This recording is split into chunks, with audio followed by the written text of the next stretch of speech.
And now, from Grid Square Echo Mike 48, this is 100 Watts and a Wire. Welcome back, friends. It's Christian. My call sign is Kilo Zero Sierra Tango Hotel, along with Steve, Whiskey 7 United Delta India, and live on YouTube. You get to watch us make the donuts. We're here. You get to see a live show as it's being produced. The audio is then distributed through the podcast side, and you can watch the stream anytime by subscribing on YouTube. Click the notification bell. That way you won't miss anything. We're talking about today and the first part of the show about, how to keep, how can you keep a balance in ham radio? And it's an interesting little wordplay thing I was doing, but we're going to start with antenna systems. And Steve was teaching us all about balance in the first part. Now, and we can talk about a little bit about some questions. You want to try to take some Q&A type of stuff? We can certainly do that. Also, we have to give away an antenna. We'll do that around just about 15 minutes or so. So put your call signs, if you will, in the chat. Anytime you put your call sign in the chat today, you'll be qualified for a new antenna. And it's sponsored by LDG, 12 weeks of antennas. And we've got 5 more weeks, Steve. Then we got to figure out something else to give away. Then we'll start giving away, I don't know, what do you got back there, Steve? We'll have something new, but we've still got 5 good weeks of antennas. Put your call sign in there. Let's, you want to look at some of the questions that are coming in? And let's try the questions. Because I'm missing so much as the chat goes by. Mike, Whiskey 7, Mike, Julia, Kilo asked, I have a Zygu G90 for portable. Mm-hmm. He uses a 44-foot vertical wire and a 44-foot counterpoise, no coax, PL 259 with binding post, tuned in with an internal tuner. Do I need a Balun? Part of my research that I was looking into with Baluns is that some folks are saying, yes, have a Balun at the feed point. Which was kind of interesting and enough. It was basically the same thing to kind of keep that common mode current from coming back. Well, it's a little tough when you're out there in the field and trying to, keep things light and set up a portable operation. But in part of the looking into this, and I started thinking, well, wait a minute. If you put your coax on the ground, RF kind of gets absorbed by the dirt, basically. And so laying a run of coax on the ground or underground is a kind of will choke some of the common mode current coming back to your station. Now, granted, we're dealing with low power. Chances of you getting bit by stuff like, RF burns is pretty low, but I've been, researching some vertical antennas, and there people have been putting basically a choke or a current mode Balun or current Balun at their feed point, and which becomes more you've heard the Balun, and then you have unbalanced to unbalanced, and but it's basically the same thing. It's a transformer or a choke. So but in a portable operation, I just say lay the coax on the ground and run with it. Yeah. Some interesting points also coming in about the news stories we were talking about, the 2-story segment. Brett, WY7BG, says, perhaps we can sell a future Congress on giving the U.S. a STEM advantage by waiving the fee in many cases. Interesting point. I guess we need to take up a pen to paper and start talking about this. He continues, how about a merit-based award? Learn code at 5 words per minute and get a $35 voucher. All right. Okay. Being creative here, I love the creativity, and it's like, okay, how do we, just not to be, the curmudgeon here, but code's not required. So I don't know. How do we administrate it? But I mean, it's a great idea. I like it. Something, but I like the STEM part. And me too. But yeah, we're going to have to lobby Congress and try to get an exemption out of it. But but I'm with you, Brett. We got to be so active. I mean, we need to write letters and let people know. I think we kind of just go along with it, and we not just this case, but you know. And I don't do politics, and certainly not here. Got an mindful eye, and an opinion on it all. But you know, in terms of doing things, you know, are you going to pick up the pen? You know, I do like the idea of our leadership, say the league. They're already established. They've been around for quite a long time. They have a relationship. Maybe the program needs to run through them, and then these offshoot ideas can happen. But I do appreciate the comment.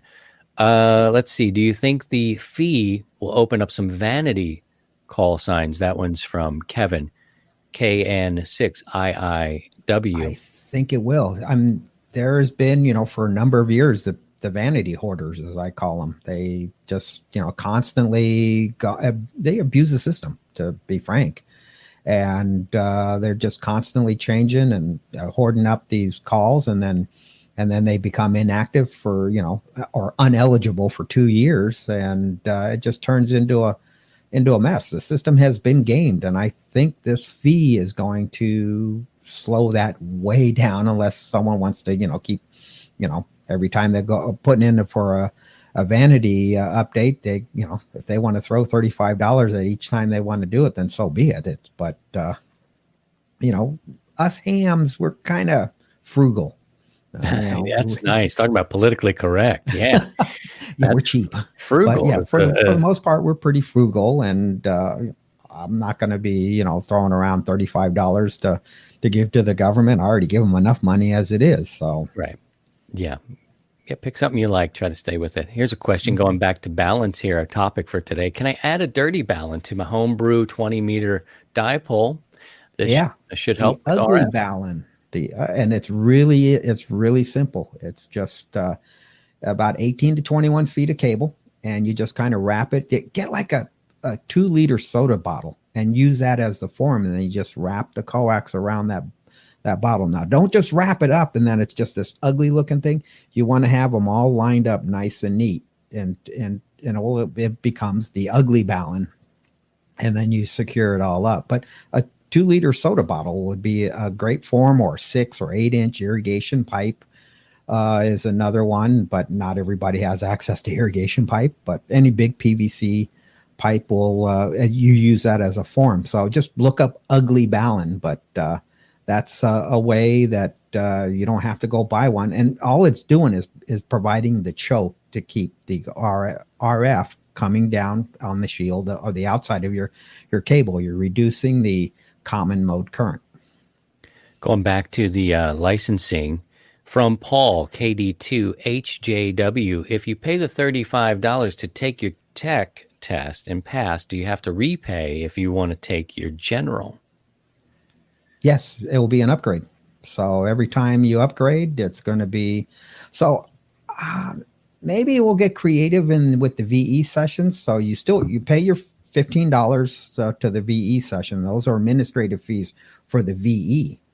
And then the $35 is the FCC fee. So I would say if you're going to go from zero to hero and go from having nothing to walking out with an extra, and I would think it would be one fee. So it would be the $15, and then you take 3 tests, and then the $35 for the new license. And well, you passed all 3 tests, and now you're an extra. So you go from zero to hero.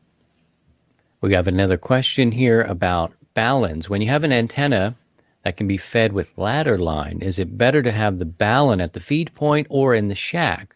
On the basis that ladder line generally is lower loss than coax, talking HF.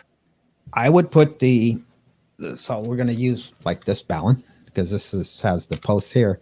And this is what a lot of people do when they have loops and things, is that they will have their loop, and then they feed it with ladder line, and they bring it just to the eave of the house, and then transition from the ladder line to coax, which is much easier to get inside the house. And most tuners have coax connections for their connections. Not I mean, there are tuners that have balance line connection. Ideally, you want to bring your balance line into the shack, but there's a, getting it through the penetration is the bigger issue. But put your balun just outside the, say, hang it under to the eave, do your 4-to-1 balun, and then bring your coax straight into your rig, and you're good to go. We have so many questions coming in. This is great. Please use the form that I'm dropping into the chat so we can help you with that. We've got some good noise, solar questions going on. I'm poking around to see, and we'll get to them as they come. Let's see as we move on here. Okay, power supplies. These are getting a little too off. We'll stick with that one. There's a lot of comments there. Power supplies. That's another one. Two different types. We have linear and switching power supplies. So those are your standard two classes of power supplies. Here's a question from Ed WB5ORT. Any idea how the fees affect the GROL? GROL? There hasn't been a fee I know of so far. I don't. There probably will be a fee. So if the nice thing about the GROL, the General Radio Operator's License, is basically the commercial license. It's once you do it, it's a one-time fee because it's a lifetime license. So if you don't have it, get it now. And if or after the fact, it will be the one-time fee. But we'd have to go look back in the Federal Register or the proposal. I mean, they probably laid it out. They're putting on fees on everything. So I didn't look for it specifically because I've had my GROL since the early 80s. So I don't have to worry about it right now. But that's a good point. And all the license classes is anything that the FCC issues a license, there's going to be a fee associated with it. Yeah. Ian says $35 isn't bad for many of us. For many, however, it can be a barrier to entry for staying in the hobby. It's a good point. Yes. And again, like we said, I see both sides of this, and I try to look at the root of the problem. And we know this is coming from Congress, not that they're the root of the problem, but now we have to look for, it's like, Steve, what do you overcome, right? You adapt and overcome. So now we know what's coming. We know what we have to deal with.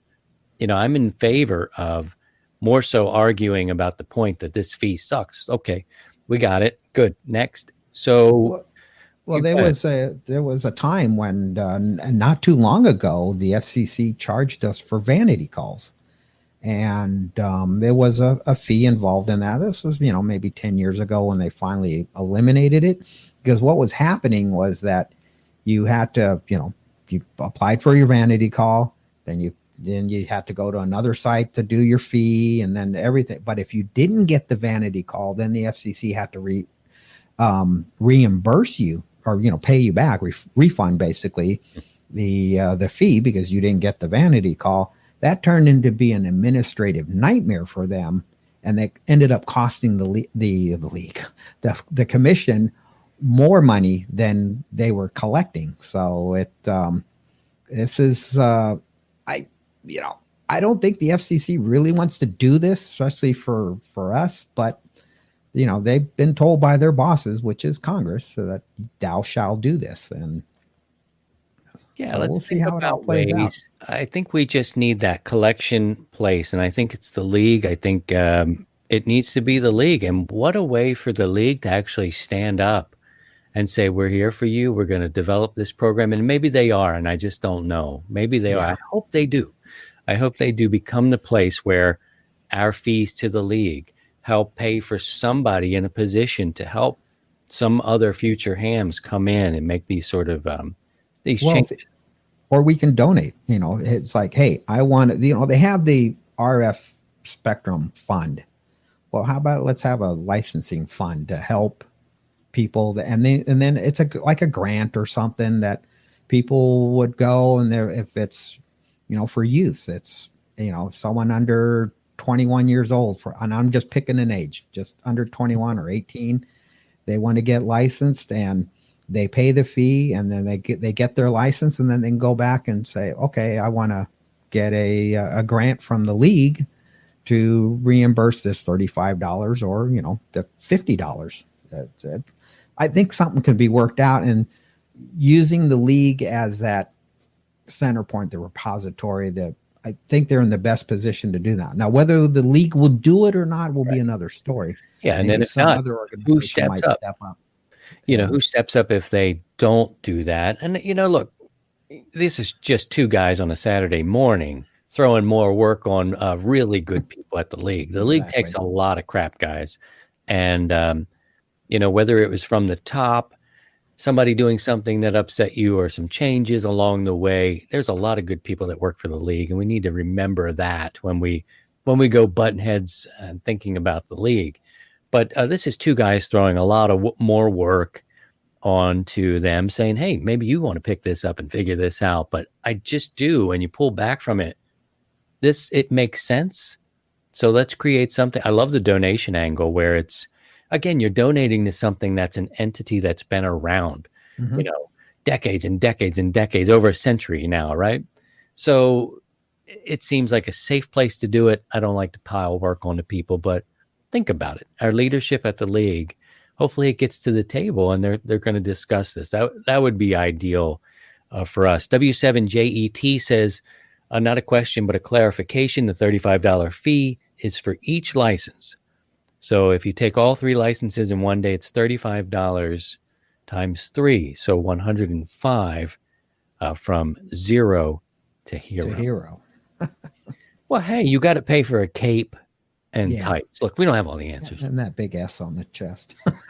The big S is embroidered, I think. So. Yeah, that costs money. So, we've got a combination of questions that are happening today. We've got Balun questions that are happening. We've got the news story, which is very thought-provoking here. So much going on. So please continue to put your questions that you may have, because I've got a pile already that Steve and I are going to try to tackle here in just a moment. So we're going to take our break, and when we come back, we've got more questions. They're coming in. It's very exciting, and hopefully we've got the right answers for you. So give us a minute. We'll come back, and we'll get to more of your questions next on 100 Watts and a Wire. Desktop tuners are one of the most popular ham radio accessories. LDG has just come out with the Z100A desktop tuner, and it works with all modern HF radios like ICOM, Yaesu, Alinco, Kenwood, and more. The Z100A has LDG's famous 10-to-1 SWR tuning range that matches dipoles, verticals, end-fed long wires, G5RVs, or even an off-center fed Windom. Easy integration means plug-and-play operation. Installation could not be simpler. The Z100A's tuner goes everywhere with your HF radio. Desktop, portable, parks, islands, or tall summits. LDG is a family-owned and operated company dedicated to bringing advanced quality products to the amateur market. Our focus is anticipating our customers' needs and providing them with world-class support.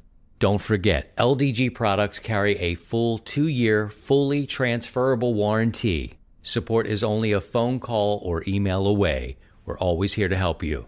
LDG Electronics, everywhere you look, there's an LDG. And Bioenno Power, offering the best performance lithium iron phosphate batteries for your ham radios. Visit bioennopower.com. That's BIOENNOPOWER.com. Or contact dealers nationwide. Indeedy, and welcome back. It's Christian, K0STH. Steve's here, W7UDI. We are taking your questions, and boy, this has been quite a morning here. It's very exciting. Yeah. I'm going to put this link in. Again, if you have questions. Welcome to the new year. Right, y'all feisty. Yeah. I've been drinking. It's all Ed's fault. Yeah, I mean, he started off on the pre-show, pretzels and beer. Sounds like a very exciting thing. So I'm going to drop this form in here to keep the questions and the conversations going. Welcome to our friends on Twitch. I believe we have like 2 followers on the Twitch, but Twitch. That's what it's called. It's called a Twitch. We're sending it out to Facebook. Of course, YouTube, you're welcome to subscribe and click the notification bell. We have to give away an antenna right now. So if you would like to win an antenna, we have 5 more weeks. this week and 4 more. And then we're going to give away something something, maybe on Steve's Shack. I don't know. We'll give away something else. But we've got plenty more antennas to give away. Put your call signs into the chat or even into the comments after. We'll pick a winner from there. So last week we talked about giving away the sexy flagpole antenna. Yeah. And I really don't know too much about this thing. I don't know. I imagine it. Yeah, I don't know. I want to see it. Whoever wins this week, I'd like to see it in play. You don't have to be here right now, but I want to work them. I want to work them. I want to know. And this is perfect for like your HOA type of situations where you're dealing with, you've got to hide, keep a low profile. Now, if you don't have a flagpole, you may have to construct some sort of mast where you're put a flag up there at the top, which is always, our old glory up there, and make a beautiful flag and do that sort of thing. But you're going to need to kind of hide it on a flagpole situation. And that's how it works. It's got to be wire, I imagine. Never seen it. You ready for this? You ready? Yes. If you were here last week, bada boom. All right, Paul. Our winner is Paul. Whiskey 8. Paul. I like that. Whiskey 8, Paw Alpha Whiskey. Nice. Congratulations. You're going to win the flagpole antenna. Congratulations, Paul. Way to go. Get it out to you there. And I'd like you to put it up somehow. Get it up there. Even if you have a mast. Not everybody's got a flagpole. I understand. But, he was going for it. Get her up. Get her up there. So we have to figure out what we're going to do now. We've got 5 more weeks. We got 4 more weeks of giveaways now that we just gave away number 5. Just to refresh a little bit, we've got your old-fashioned dipole playing on the radio. That's the dog's howl. Good grief. There's something wrong with us. Me, mostly. We got a dipole. It's a cut for 40, but you could take it to 20. You could make it whatever you wanted from that point. You could even add wire if you wanted to. But we got dipole. We've got an off-center fed dipole. We have a 40-meter sky loop that you could do. We've got the antenna, the flagpole antenna, and an end-fed. So we're getting down to the nitty-gritty. Just 4 weeks left, friends. Call signs, drop them in. What do you want to do? Dipole. Thinking dipole. Oh, you want to go old-fashioned dipole? Just an old-fashioned If dipole. you can make it a link dipole. You can add some wire to it. Ooh, what a cool project. Yes. Oh, they're fun to build. Link dipole. That's my portable. Link dipole. All right, we're going to do an old-fashioned dipole. Mm-hmm. Very You good. can make it for 60 meters if you want to operate on 60, or you can add, if you have the room, add for 80 meters. And then if you really have the room, you can add another link to make it to 160. Can you imagine a 160 wire? You better try to get that up. Not just high for performance, but you're going to be drooping. You're going to droop. Yeah. Pull it, baby. Pull it. All right. We've got a lot of questions that we're going to get to, and hopefully we can help you. I dropped a form into the chat because you guys are increasing in size, and it's a wonderful thing. But it's hard to keep everything in balance, which has been a focus of our show this week. Let's see. Let's kick right in here. This is another Balun question. I have the vertical element of a Diamond BB7V and a 4-to-1 Balun. Would using a 4-to-1 Ununs work to load the vertical against the ground for use on 20 to 10 meters? Is it difficult to rewire a Balun to an Ununs? Well, it basically is an Ununs. I mean, an Ununs and a Balun are the same. They're just a transformer. And it's just how, in this case, let's take this. Here's your 4-to-1 Balun. So, here, I got to bring it up. So your shield, this is ground, is the outer case here. This guy right up here, one will go to ground, and this one will go to your vertical.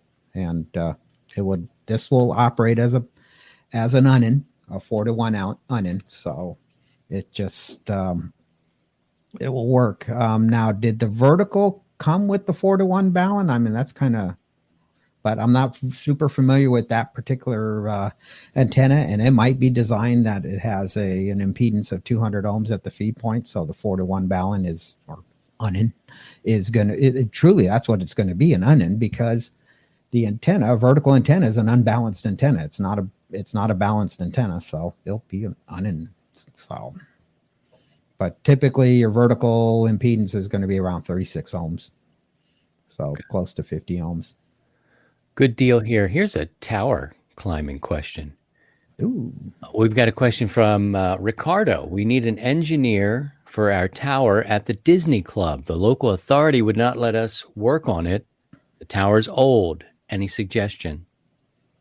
And lift. That way you don't have to climb it. If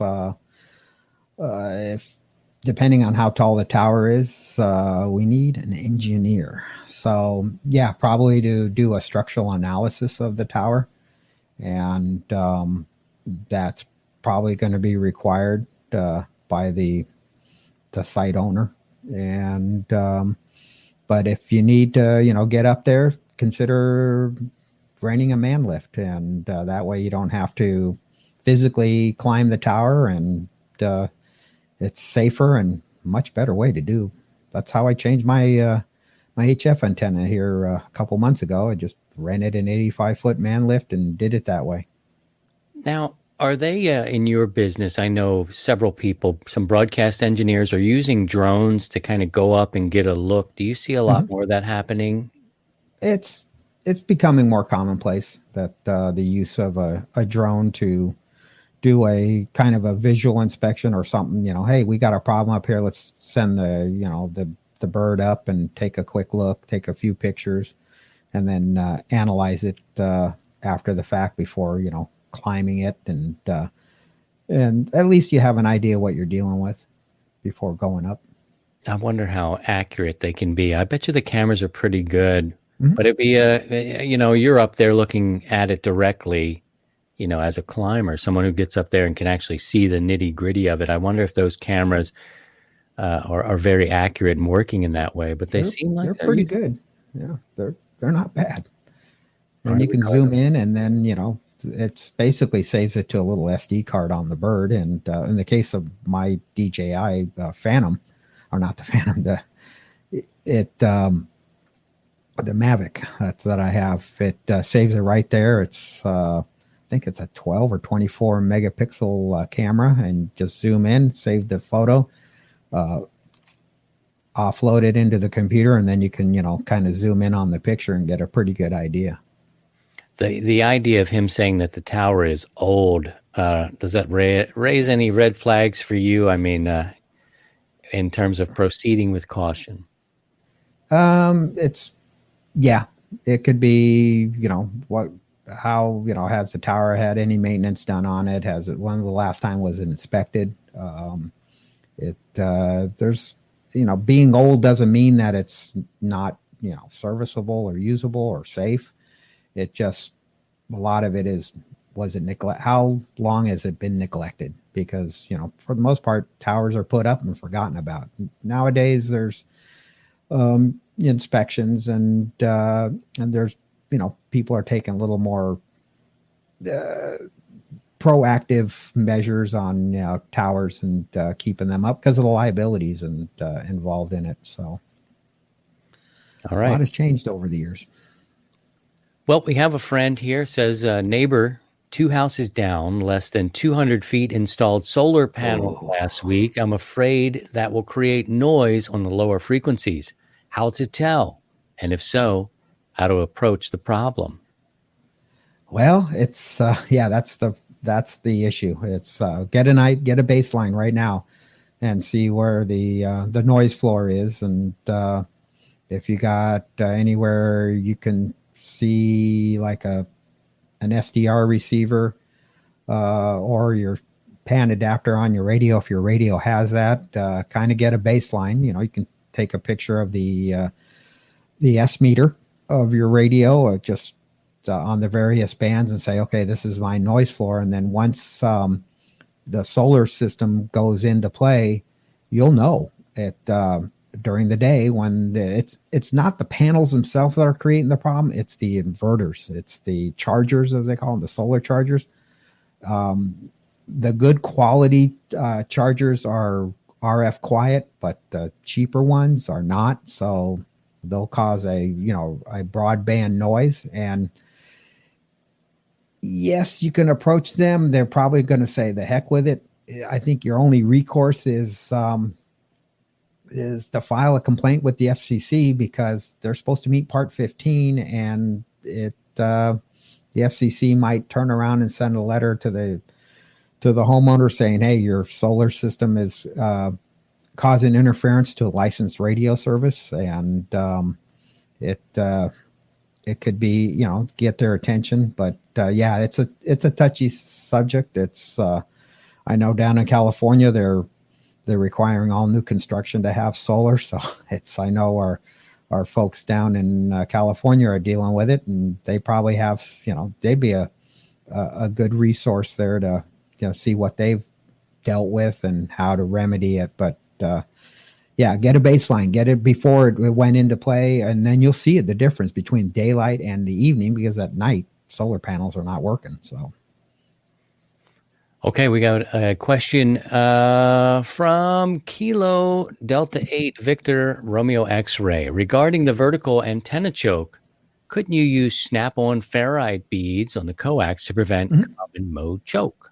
Yep, yeah, you can do that. There are kits out there that have that use ferrite beads, and the snap-on ones are good. You can if you get a big enough snap-on one, you can put a couple loops through the snap-on, and that will do the same choking effect. And then, or you just put on 3 or 4 or 5 right next to each other, and yep, that will work.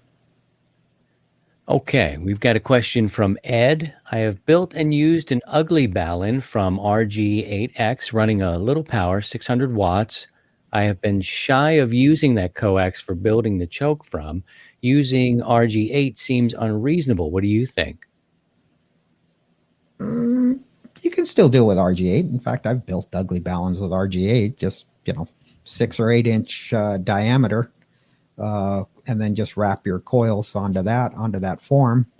And but yeah, if you want to go really tight, but yeah, you want to have 6 or 8 inch diameter, or size of a 2-liter soft drink bottle, or is another form, but I've used 6-inch irrigation pipe as the form. All right. Good deal. Now here's one that's loaded up, Steve. This one's going to be tough here. Let's see. Larry says, I'm thinking of joining the ARRL. What are the pros versus the cons? I should say that Steve and I are both members. I've been a member since getting my license. I believe you're a lifetime member, right? Yes, I am. Okay. So we'll keep it simple for you, Larry. I think that the ARRL is our only voice. They are not perfect, but they are trying. And I think we need them.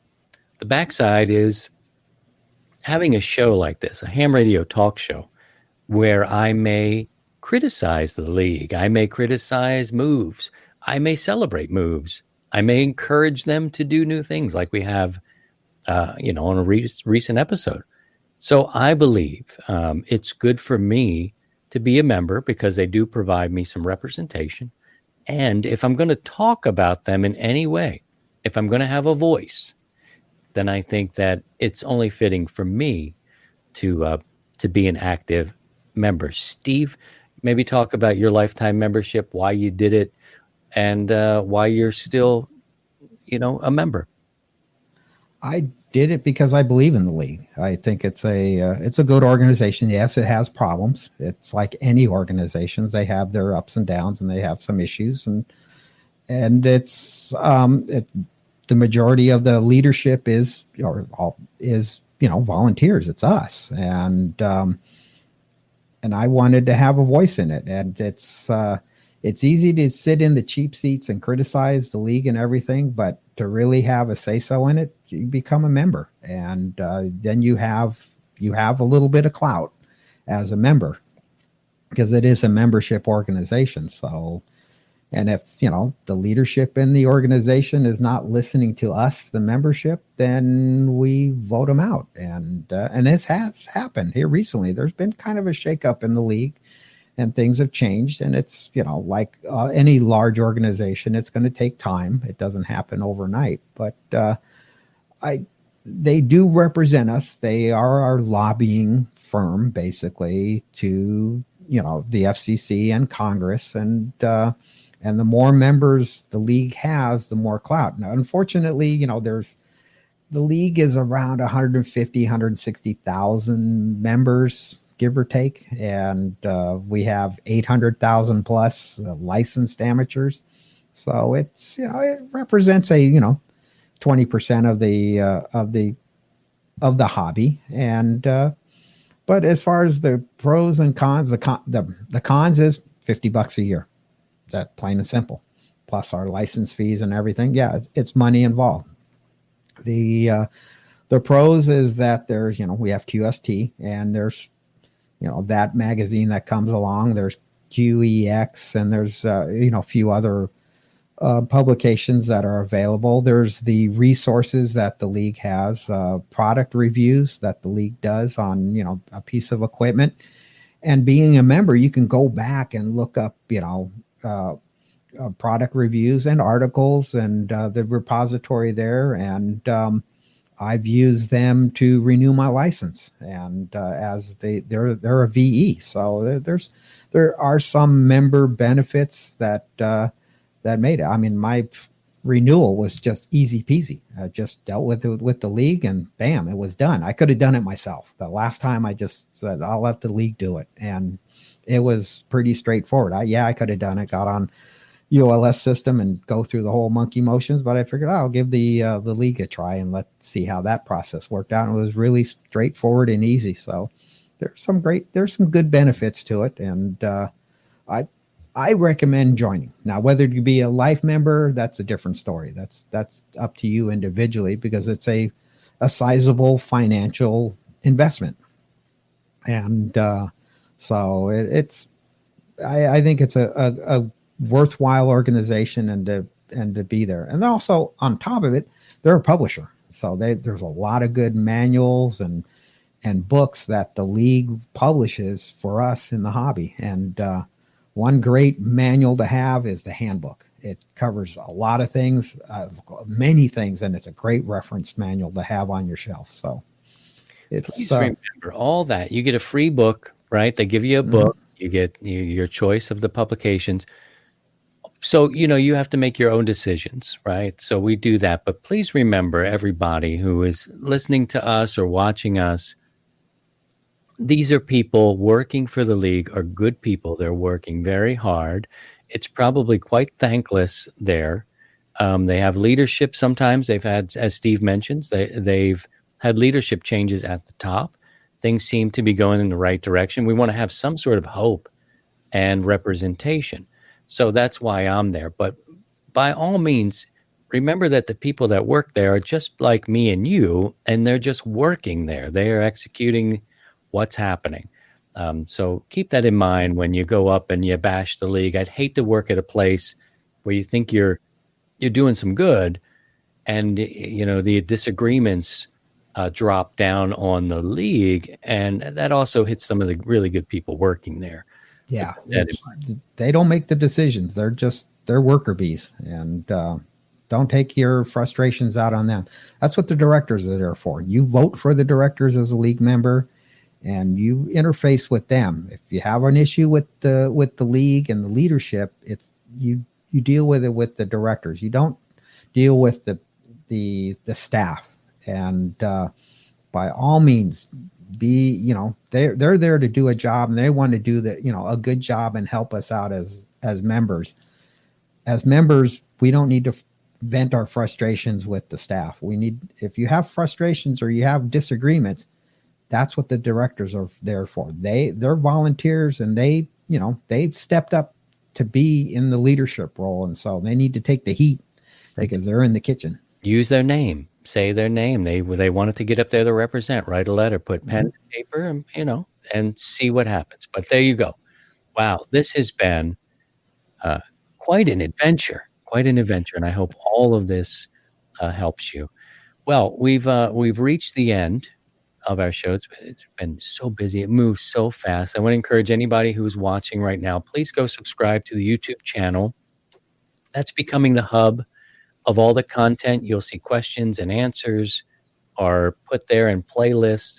We got several live streams. The next one coming up will be tomorrow night, 7:00 Central. I'll be doing play-by-play as the fellas hit the airwaves. And I might jump into, I've been playing around here in the shack trying to get my microphone situated where it would work for me. But that's get on the radio. That's what we want to do. We get on the radio, be active, use the bands. It's important.